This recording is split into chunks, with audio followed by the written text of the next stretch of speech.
Hello, Akeem. Welcome to the show. Thanks for coming today. Thank you for having me. So, tell us about your documentary Time. Well, most people, if they haven't heard of Kalief yet, we're hoping that, one, the reason why we're doing this is it's a story that has to be told just because Kalief represents more than just himself in a situation where he found himself in a really tragic situation going to Rikers Island at 16 and yet upholding his justice at all points. I'm not going to say I did something that I didn't do just so I can go home.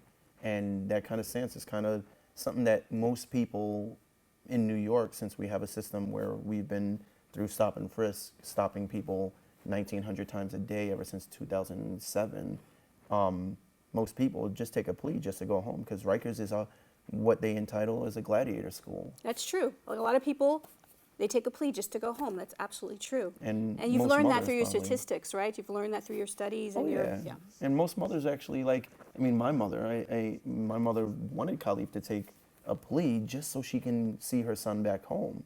I mean, we kind of all figured, you know what, you're going to be screwed. And the more, what most people probably believe is the more you challenge them being the system, the justice system, the criminal justice system, or the Department of Corrections, the more you challenge them, the more you're going to get screwed. Because at max, the judge told him via her words that, if we go to trial, you're facing 15 years.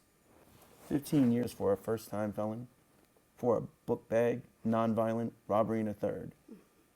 15 years is what you would actually do to someone because they can't prove themselves innocent, although in the state of New York or in the United States of America, you're premised on your arrest is based on the thought that you're innocent until proven guilty. Do you think that the criminal justice system, I'm going to use the word failed, I know that you don't like that word, but how do you think that the criminal justice system failed Kalief? So it's not that, most people could relate with the term that it failed him. The term is not what I don't agree with. However, if we think of how it failed him, we believe that the system is supposed to uphold justice.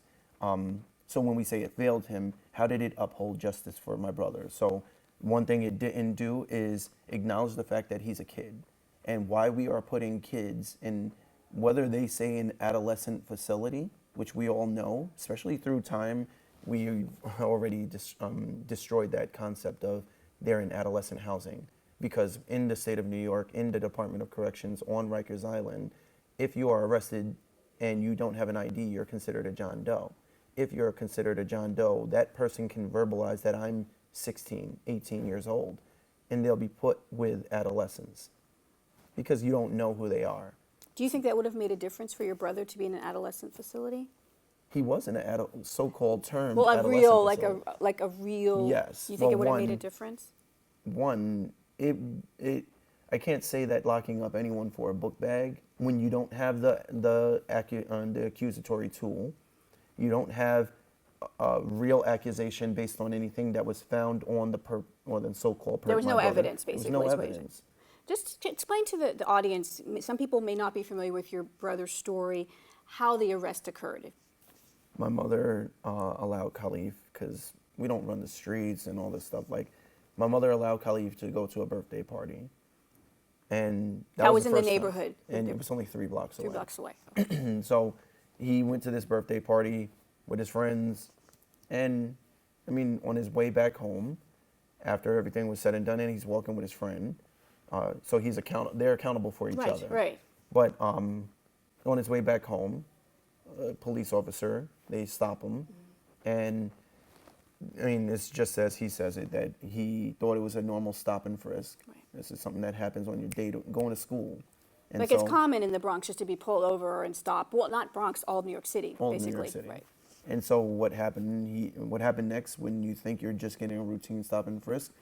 But it wasn't a routine stop and frisk. It was an accusation. They say that someone alleged that he was the one that stole this person's backpack. They said it was him, or he fit the description? He fit the description. What was that description? Actually, no, I'm sorry. It's not that he fit the description. It was based off a person saying he did it and pointing. Okay. So realistically what happens is it's 1 o'clock in the morning. It's dark. Second, the person that when they got robbed, the police officers should have done numbers of things, which in episode 4, I don't want to really kill it. Right.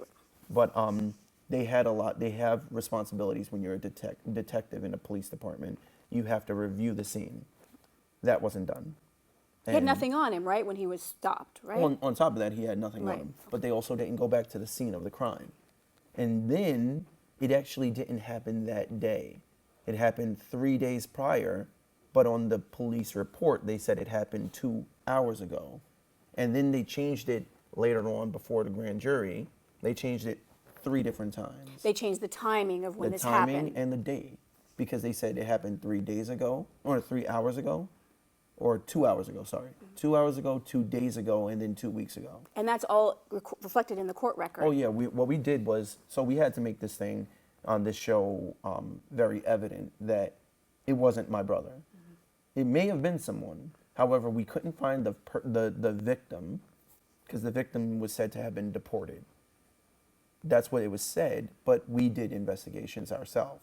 So Jay-Z, he's the producer, the executive producer on the show, as well as Harvey Weinstein. And we have a really phenomenal cast that like sought out information. Not just like information on your Google report, but we actually sent investigators to find this person. That's what you're going to see in episode 4.